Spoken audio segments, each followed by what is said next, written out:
Assalamualaikum warahmatullahi wabarakatuh. Kami akan mempresentasikan tentang konsep manajemen proses sistem informasi. Sebelumnya, izinkan saya memperkenalkan diri kelompok saya. Saya sendiri bernama Riki Saipullah. Saya Muhammad Saya, Edi Safar. dan saya Ipan Permana. Oke, baik. Langsung ke materinya saja tentang konsep manajemen proses sistem informasi.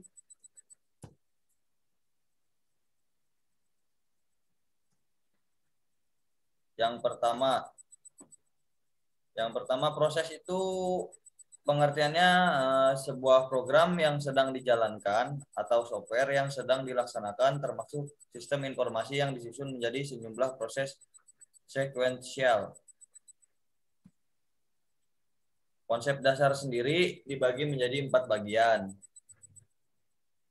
yaitu ada multiprogramming, pseudoparallelisme, multiprocessing, dan yang terakhir distribusi processing atau computing. Pengertian multiprogramming ialah melakukan proses satu persatu secara bergantian dalam waktu yang sangat cepat atau bersamaan. Atau kata lainnya disebut hardware level. Setiap proses mempunyai satu virtual CPU. Yang kedua, ada pseudoparallelisme yang dimana pengertiannya melakukan lebih dari satu pekerjaan dalam waktu yang bersamaan atau bisa kita sebut user level ya. Yang ketiga ada multiprocessing. Multiprocessing ialah manajemen banyak proses di komputer multiprosesor. Itu contohnya banyak proses di dalamnya lah. Agak-agak rumit gitu ya. Menggunakan komputer semaksimal mungkin dengan beberapa CPU sehingga beberapa program bisa dijalankan secara bersama-sama. Masing-masing dengan menggunakan prosesor sendiri-sendiri. Yang keempat ada distribusi processing atau computing, yang dimana manajemen banyak proses yang dieksekusi di banyak sistem komputer yang terdistribusi ya teman-teman. Untuk model prosesnya sendiri akan dijelaskan oleh Muhammad Deden Miftah Fauji. Oke, di sini saya akan menjelaskan model proses. Untuk model proses itu ada 3. Yang pertama itu sequential proses atau bergantian. Yang kedua multiprogramming.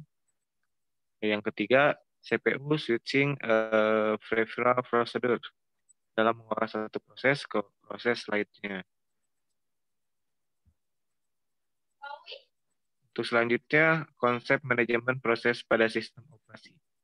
Untuk definisi proses sendiri adalah A.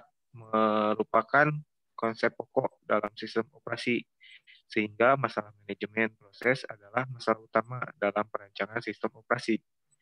Yang B. Proses adalah program yang sedang dieksekusi. Kemudian C. Proses adalah unit kerja terkecil yang secara individu memiliki sumber daya dan dijadwalkan oleh sistem operasi. Untuk contoh gambarnya itu ada di sebelah kanan. Jadi berurutan, ada yang seperti grafik dan ada yang seperti diagram. Oke, selanjutnya. Sistem operasi bertanggung jawab terhadap aktivitas yang berhubungan dengan manajemen proses. Pembuatan dan penghapusan proses, penundaan dan pelanjutan proses menyediakan mekanisme untuk 1. Sinkronisasi antar proses, 2. Komunikasi antar proses, dan 3. Penanganan deadlock.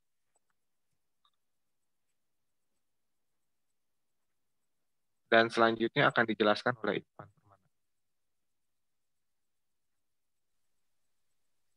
Oke, untuk beberapa hal yang berhubungan dengan manajemen konsep dalam sistem operasi. Yang pertama, komunikasi antar proses, yaitu interprocess communication atau IPC. Ada beberapa bagian, yaitu beberapa proses biasanya berkomunikasi dengan proses lain. Contohnya pada sel pipeline, output dari proses pertama harus diberikan kepada proses kedua, dan seterusnya. Pada beberapa sistem operasi, proses-proses yang bekerja bersama sering sharing berbagi media penyimpanan, di mana suatu proses dapat membaca dan menulis pada share storage, main memory atau file. Lalu yang kedua, mekanisme proses untuk komunikasi dan sinkronisasi aksi, yaitu sistem pesan komunikasi, proses satu dengan yang lain dapat dilakukan tanpa perlu pembagian data. Next. Lalu yang ketiga, pembuatan dan penghancuran proses pembuatan proses atau create. Penciptaan proses terjadi karena terdapat batch baru. SO atau sistem operasi dengan kendali batch job setelah menciptakan proses baru, kemudian melanjutkan membaca job selanjutnya. Penciptaan proses melibatkan banyak aktivitas, yaitu menamai atau memberi identitas proses, lalu menyisipkan proses pada senarai proses atau tabel proses, lalu menentukan prioritas awal proses, menciptakan PCB, mengalokasikan sumber daya awal bagi proses. Dan keempat, penjadwalan proses, kriteria untuk mengukur dan optimasi kinerja penjadwalan. Yang pertama, adil, fairness adalah proses-proses yang diperlakukan sama, yaitu mendapat jatah waktu pemproses yang sama dan tak ada proses yang tak kebagian layanan pemproses sehingga mengalami kekurangan waktu. Yang kedua, efisiensi. Waktu tanggap respon time, waktu tanggap berbeda untuk sistem interaktif didefinisikan sebagai waktu yang dihabiskan dari saat karakter terakhir dari perintah dimasukkan atau transaksi sampai hasil pertama muncul di layar. Waktu tanggap ini disebut terminal response time. Dan sistem waktu nyata didefinisikan sebagai waktu dari saat kejadian, internal atau eksternal, sampai instruksi pertama rutin layanan yang dimaksud dieksekusi disebut event response time. Baik, sekian dan singkat saja presentasi dari kami. Mohon maaf bila ada kekurangan atau kesalahan kata-kata. Wassalamualaikum warahmatullahi wabarakatuh. Baik.